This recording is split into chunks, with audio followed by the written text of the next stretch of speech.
Today we're looking at section 5.1b. Now we are just looking at stretching and compressing, so both horizontal and vertical.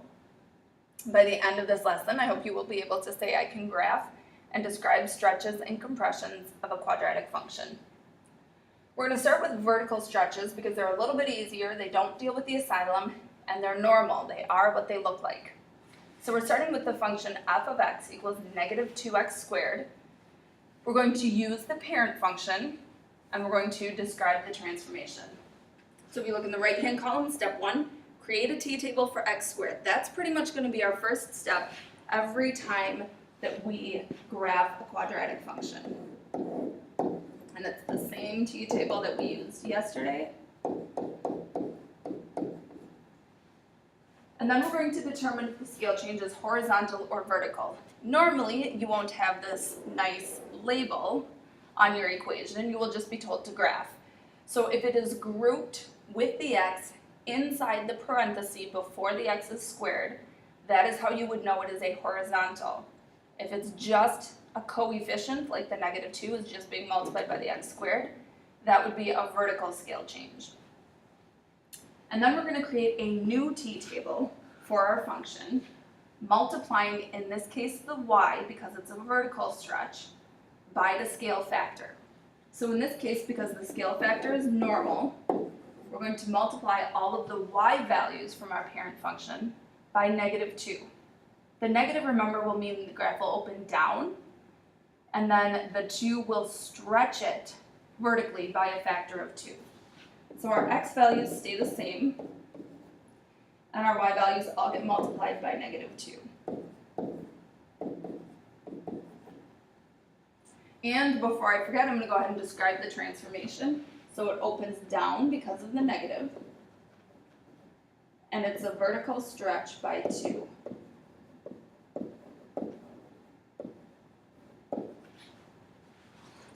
Alright, because a scale change does not move the vertex, because when we multiply 0 by anything, it stays 0, these are ordered pairs.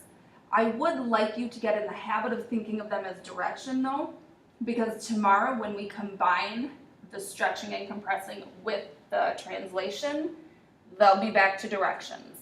So I'm going to start by plotting the vertex. The vertex is the translated vertex of the parent function. So 0, 0 goes to 0, 0. And even though my graph is scaled, like every 2 is 1, I know that I got that negative 8, so I'm going to be going by 1s and kind of ignoring the scale on my graph.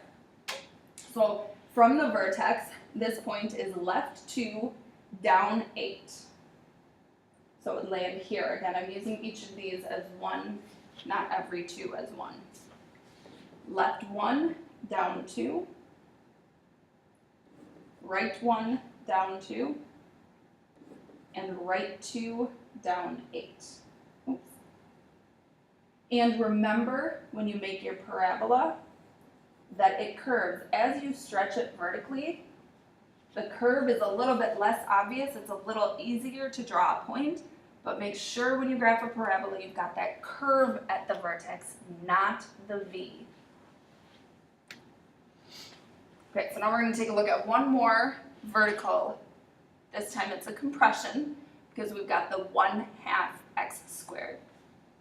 So creating our t-table for our parent function.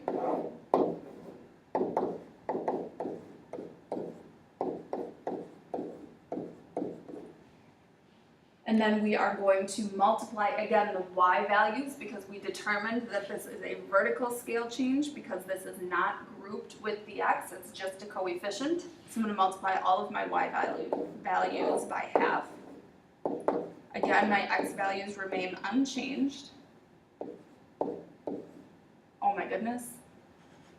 I hope you guys caught this. I was going too fast. These are 1s. When we square 1, we get 1. So half of 1 would be half. Sorry about that. Alright, so now we are going to describe the transformation.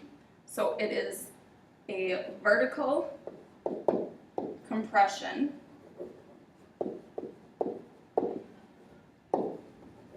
by 1/2. All right, create the new t-table. We did that, so now we just need to graph. So I'm going to plot my vertex and then use the other ordered pairs as directions. So my vertex is still 0, 0. And this time I am going to use each of these as 1 since I'm going to be going down half or up half. So my first one is left 2, up 2.